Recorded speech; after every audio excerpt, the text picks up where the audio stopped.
आपको खुशामदीद कहेंगे। मैं हूं आपके साथ सहरिश जुहेब। मेरी तरफ से पूरी बोल फैमिली की तरफ से आपको नए साल की ढेरों मुबारकबाद और इस दुआ के साथ मैं आगाज़ करूंगी कि नया आने वाला साल हम सब के लिए बेहतरीन साल साबित हो। नए ख्वाब सजाए, नए साल का पहला सूरज तुलू हो गया है। नया आने वाला साल हर एक के लिए उम्मीद की किरण होता है और लोग ख्वाहिशमंद होते हैं कि नया साल उनके लिए सलामती और खुशियों का साल बने। गुज़श्ता 2 बरस से आलमी वबा, कोरोना वायरस और बढ़ती महंगाई ने आवाम की मुश्किलात में इजाफा कर रखा है। नए साल से लोगों ने मुल्की हालात में बेहतरी की उम्मीदें लगा रखी हैं। क्या साल 2022 में बेरोजगारी और महंगाई का तूफान थमेगा? ये सभी का सवाल है। ये साल सियासतदानों और मुल्क व कौम के लिए कैसा रहेगा, ये सब जानना चाहते हैं। हुकूमत को किन चैलेंजेस का सामना करना पड़ेगा, इसी मुतालिक हमने एक रिपोर्ट भी तैयार की है, वो भी मैं आपको दिखाऊंगी। उसके बाद हम वापस आएंगे, हमारे साथ हमारे मेहमान मौजूद होंगे। हमने मोटिवेशनल स्पीकर्स को दावत दी है, इसके साथ साथ टैरो कार्ड रीडर्स भी हमारे साथ होंगे। तो सब कुछ हम जानेंगे कि आगे आने वाले साल में क्या होने वाला है और कैसा रहेगा। जी जनाब, ये सवालात हैं जो कि हम लोगों के जहनों में हैं, आपके जहन में है कि महंगाई का तूफान रुकेगा नहीं रुकेगा और सियासी मंजरनामे पर क्या हलचल होने जा रही है, आगे आने वाला वक्त पाकिस्तान के लिए कैसा होगा। और इस सब पर बात करने के लिए हमारे साथ इस वक्त मौजूद हैं टैरो कार्ड रीडर है उनसा शाह साहिबा। बहुत शुक्रिया उनसा आपके वक्त का। इसके साथ साथ motivational speaker doctor Javed Iqbal भी हमें ज्वाइन कर चुके हैं।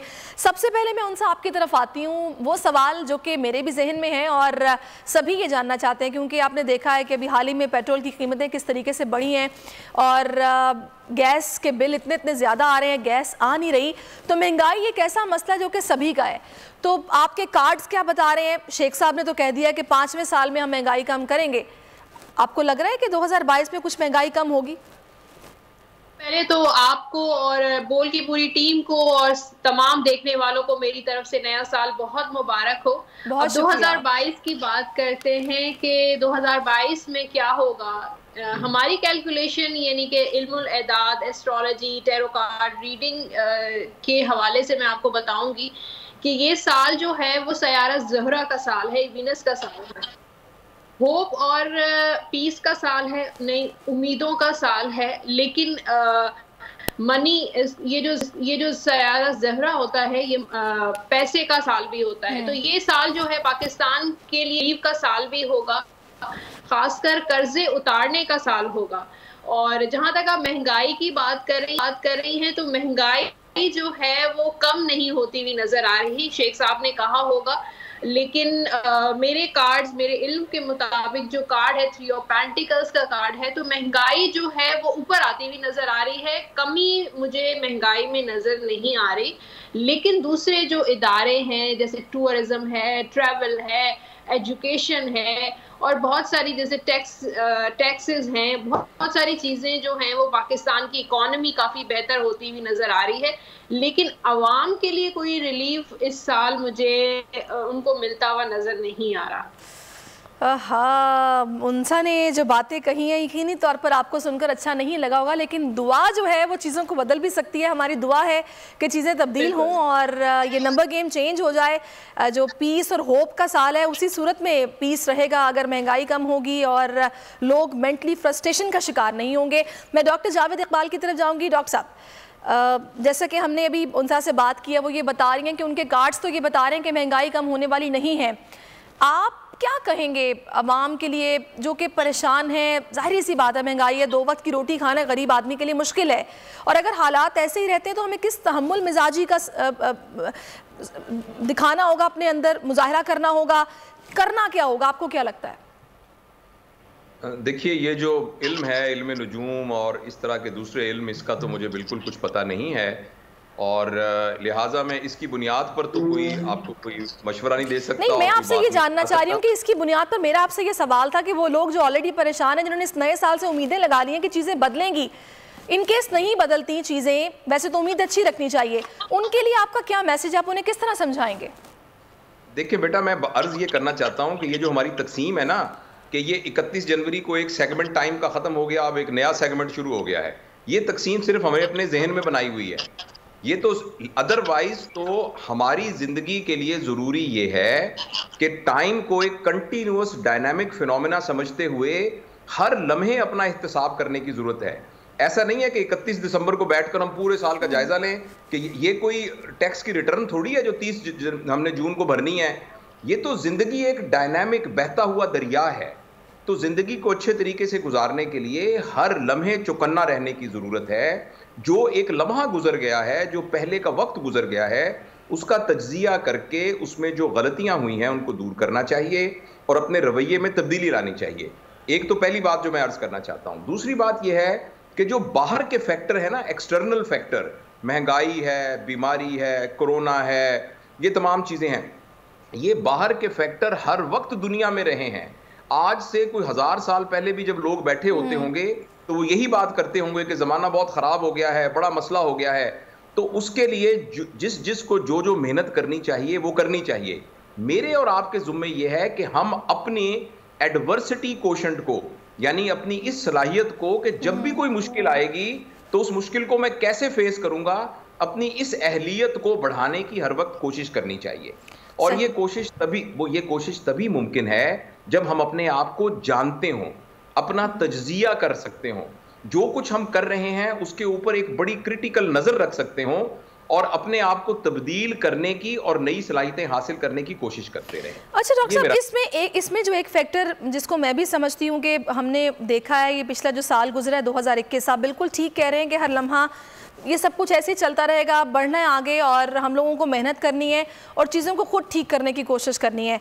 2021 में कोरोना वायरस आया, जिस तरीके से सोशल डिस्टेंसिंग और जिस तरीके से लॉकडाउन लगे, वो लोग जो कि घरों में महदूद होकर रह गए, जिन्होंने मोबाइल इतना इस्तेमाल किया कि मोबाइल इस्तेमाल कर करके भी थक गए, उन्होंने ये फील किया कि नहीं, पर्सन टू पर्सन कॉन्टैक्ट कितना ज़रूरी है, आपस की बॉन्डिंग कितनी ज़रूरी है, आपस में शेयरिंग कितनी ज़रूरी है। इस पॉइंट ऑफ व्यू से मैं आपसे ये जानना चाह रही हूँ कि वो लोग जो जल्दी फ्रस्ट्रेशन का शिकार हो जाते हैं, मायूस हो जाते हैं, उनके लिए आपका क्या मैसेज है? ये पर्सन टू पर्सन कांटेक्ट, आपस में खुल के बात करना, एक दूसरे के साथ वक्त गुजारना, ये कितना ज़रूरी है? देखिए, आपके सवाल में ही इसका जवाब है कि ये तो बहुत ज़रूरी है। लेकिन जो बात मैं आपसे अर्ज करना चाहता हूँ कि ये दुनिया में पहली दफ़ा ऐसा नहीं हुआ कि इस तरह की कोई आफत आई हो।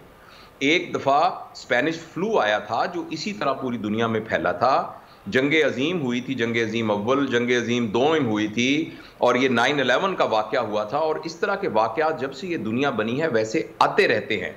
जब इस तरह के वाक़यात आते हैं तो वो असल में फ़र्द को, मुआशरे को और कौमों को टेस्ट करने का भी एक मौका होता है।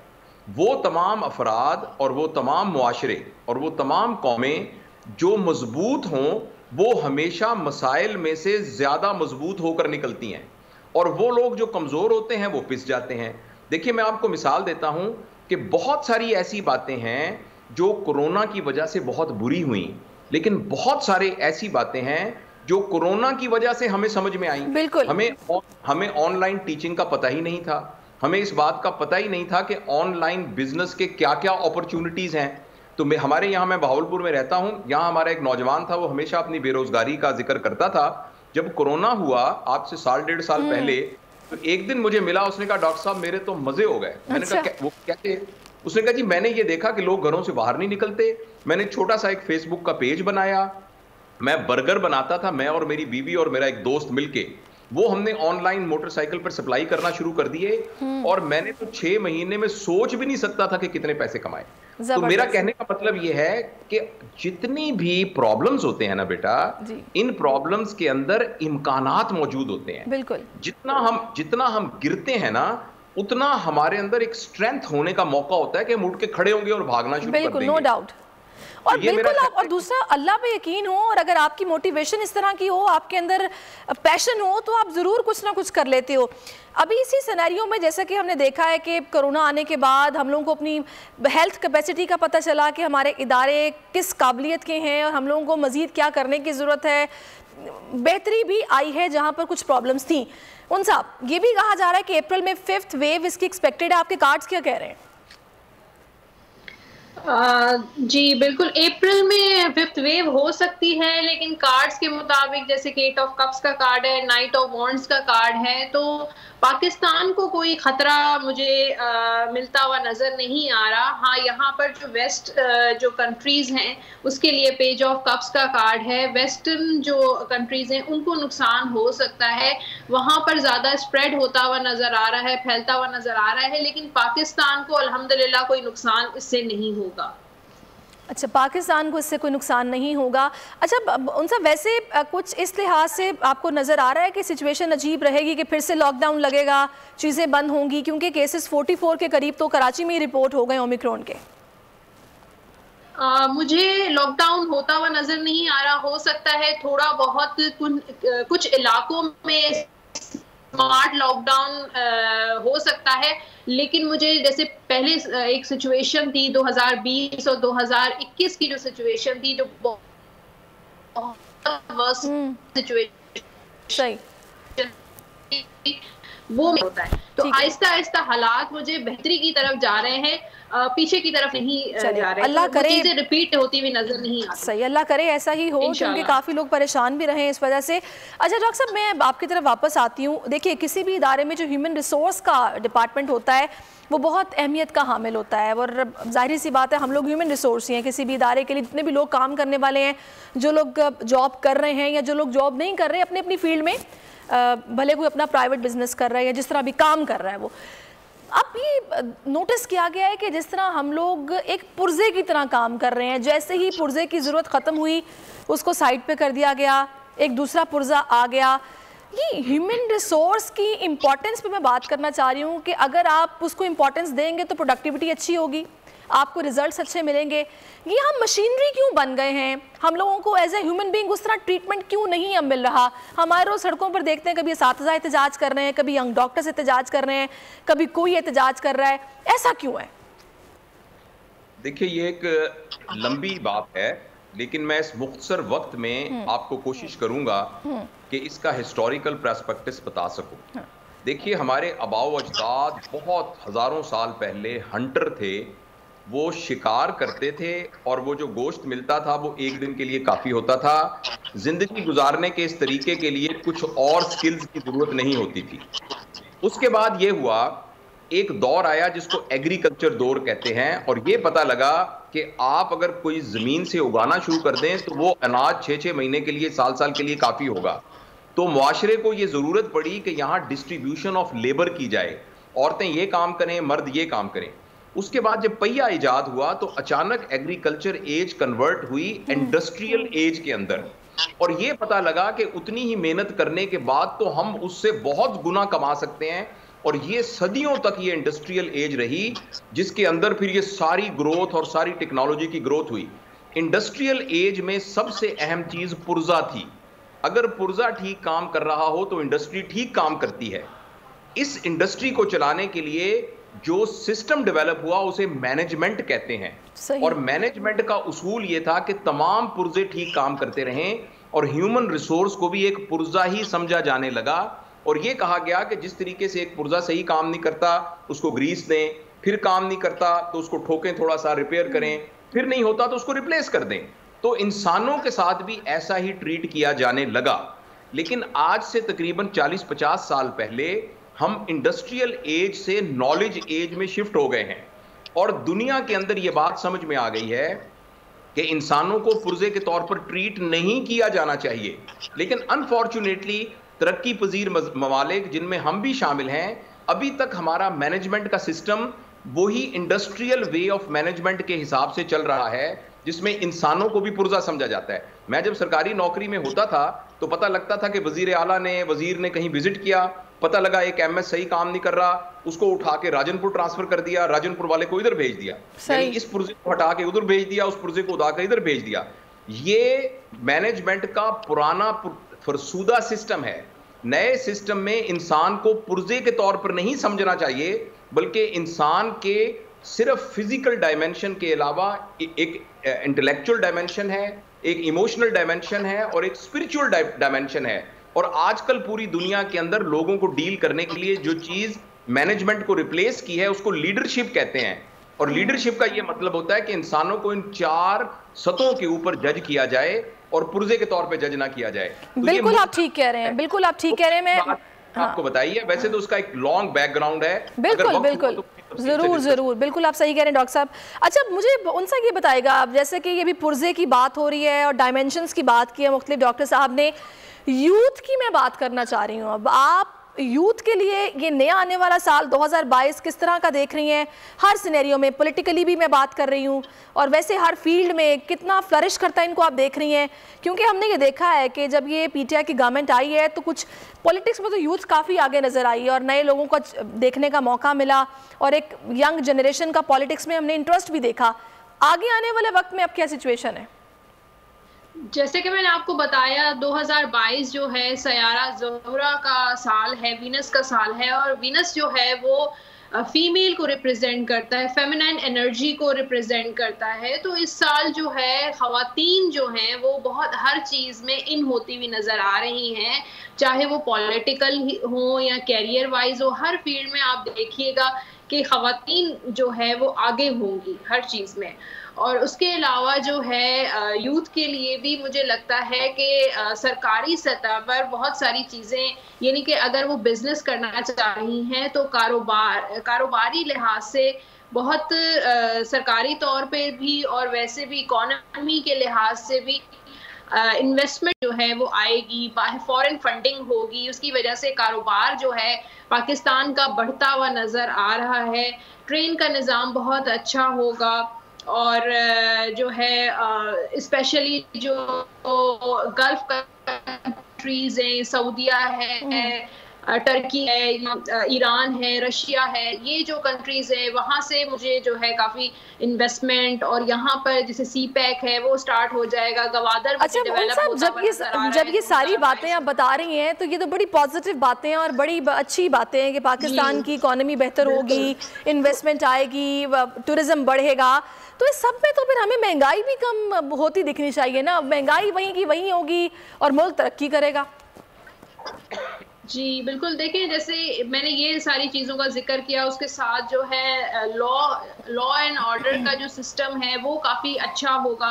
तो इस तरह की सारी चीज़ों से ज़ाहिर यूथ ही फ़ायदा उठाएगी। लेकिन जहाँ तक महंगाई का ताल्लुक है तो महंगाई मुझे कम होती हुई नज़र नहीं आ रही। थोड़ी बहुत चीज़ों में रिलीफ मिल सकता है, लेकिन जैसे टैक्स का निज़ाम बेहतर होता हुआ नज़र आ रहा है, क्योंकि ये एयर जो है वो मनी का, फाइनेंसेस का एयर होगा, तो टैक्स का निज़ाम पाकिस्तान का काफ़ी मजबूत होता हुआ नज़र आ रहा है। तो ये सारी, अब मीडिया की बात करें तो मीडिया बहुत आगे तक जाएगा इस साल। न्यूज़ चैनल्स, TV चैनल्स नए नए आपको नज़र आएंगे।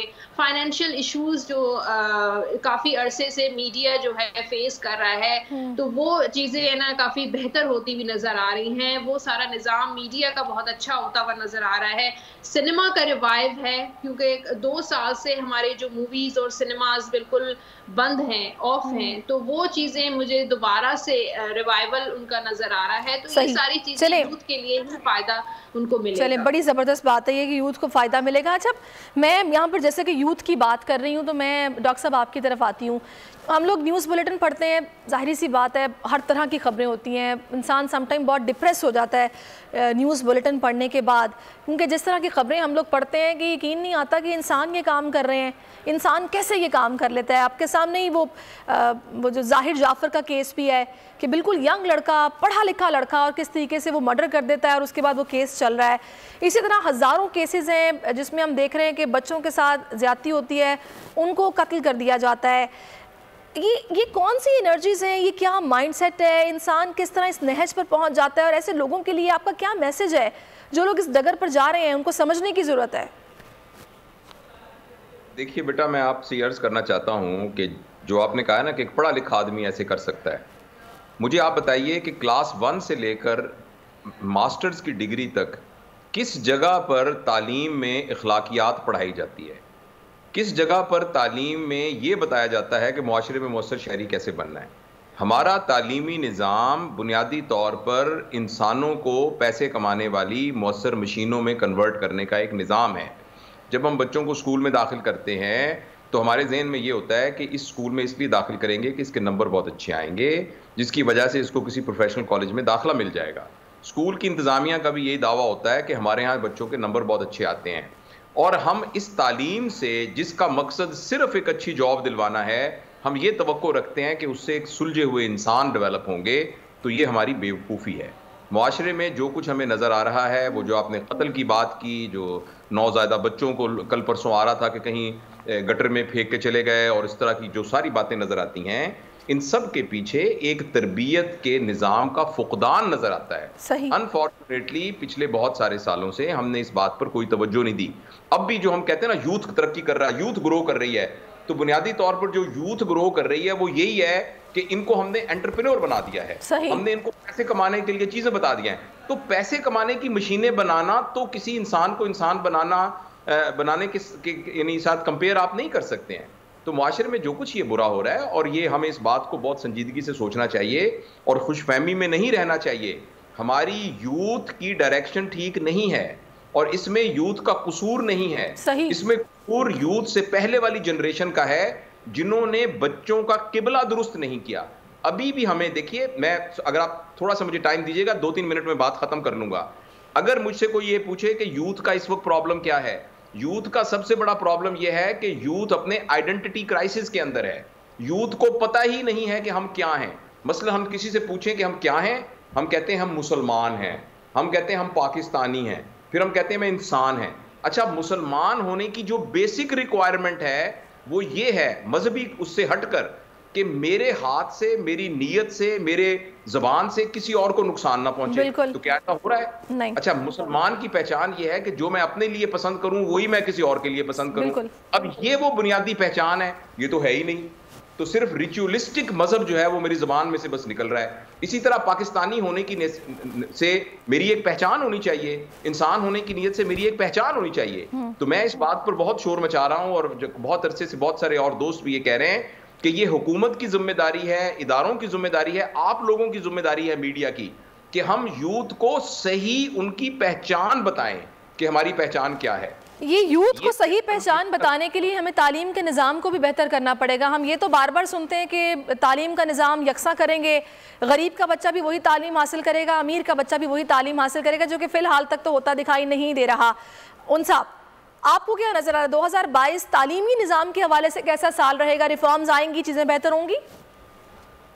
देखिए, सरकारी सतह पर तो मुझे निज़ाम बेहतर होता हुआ नज़र नहीं आ रहा, लेकिन अगर हम प्राइवेटली देखें तो दूसरे बाहर से मुझे लगता है काफ़ी ऐसे बड़े बड़े जो इदारे हैं, इंस्टीट्यूट्स हैं बाहर के, वो यहाँ पर आकर पाकिस्तान में अपने जो है इंस्टीट्यूट, अपने कैंपसेस बिल्कुल लगाएंगे, और इससे तालीम का निज़ाम जो है वो प्राइवेटली जो है वो बेहतर होता हुआ नजर। लेकिन सरकारी सतह पर जो कार्ड है, 7 ऑफ पेंटिकल्स का कार्ड है, ये चीज़ें बिल्कुल स्टक हैं। कोई फाइनेंशियली जो है वो मुझे इन्वेस्टमेंट नज़र नहीं आ रही। सरकारी सतह पर गवर्नमेंट जो है वो कोई भी मुझे सपोर्ट नजर नहीं आ रही तालीम को बेहतर बनाने के लिए। तो यानी कि प्राइवेट लेवल पे आपकी बोल रही हैं कि तालीमी निज़ाम में बेहतरी आपको नजर आ रही है, लेकिन गवर्नमेंट लेवल पे जो कि गरीब आदमी के लिए भी होगा, उसमें आपको ऐसे को बेहतरी नजर नहीं आ रही है। बड़े अफसोस की बात है, पैसा होना तो नहीं चाहिए,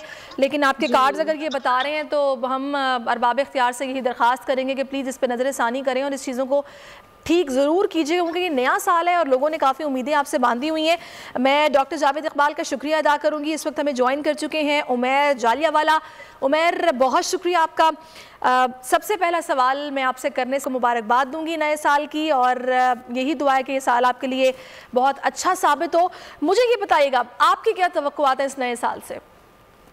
आपका बहुत शुक्रिया। मेरी तवक्कुआत है कि इंशाअल्लाह जो हमने पिछले साल देखा है कोविड की वजह से, वो इस साल ना हो, अल्लाह ना करे। तो एक बड़ी एक्सपेक्टेशन है कि हम सब हेल्दी रहें और कोई लॉकडाउन फेस ना करें। नंबर 2, मेरी तवक्को है कि ये टर्न अराउंड ईयर हो उन सब के लिए जिनके लिए पिछला ईयर डाउन टाइम रहा, अपने कारोबार के लिए, स्टूडेंट्स के लिए, अपने एकेडमिक्स में वो सफर किए, और घर के लिए ओवरऑल तमाम लोगों के लिए। So I hope that this is a turn around year. अच्छा प्लान करें और कोशिश करें कि जो आप नहीं मुमकिन बना सके वो आप इस साल मुमकिन बना सके। ये मेरी दूसरी तवक्को है, अपने आप से भी और आई होप बाकियों के लिए भी ये ट्रू हो। नंबर 3, पाकिस्तान जो फेस कर रहा है, आप जानती हैं बहुत ज्यादा मुश्किलात में है। आई होप कि इस साल हमारी ब्रेकिंग न्यूज अच्छी हो, इस साल हम अच्छे फैसले देखें, लोगों को मिलना देखें, और कंसेंसस देख सके हमारी लीडरशिप सतह पे, ताकि डाउन द लेवल सोसाइटी में ट्रस्ट जनरेट हो सके और हम पॉजिटिव बन सके एज अ सोसाइटी। उमर, जैसे कि आपने ट्रस्ट जनरेट हो सके की बात की है, आपने वो चीज़ें जो कि पिछले साल मुमकिन नहीं हो पाई उनको इस साल मुमकिन बनाने की बात की है, तो इसी से रिलेटेड मेरा एक और सवाल है आपसे, बड़ा इंपॉर्टेंट क्वेश्चन है। हम लोग प्रेजेंट में नहीं जीते, हम लोग अपने फ्यूचर को संवारने के लिए एक दौड़ में लगे हुए हैं और भागते चले जा रहे हैं। हमारे रिश्ते, उनको हम प्रॉपर टाइम नहीं दे पा रहे, अपने बच्चों के साथ हमारी वो बॉन्डिंग नहीं है जो कि होनी चाहिए। आपको क्या लगता है, इस तरह हम जो अचीव करना चाहते हैं क्या वो अचीव कर लेंगे? कहीं ऐसा तो नहीं हो जाएगा कि हम जिस चीज़ के पीछे भाग रहे हैं वो तो हमें मिल जाएगी, लेकिन उससे कहीं बड़ा नुकसान हम कर बैठेंगे अपने लिए?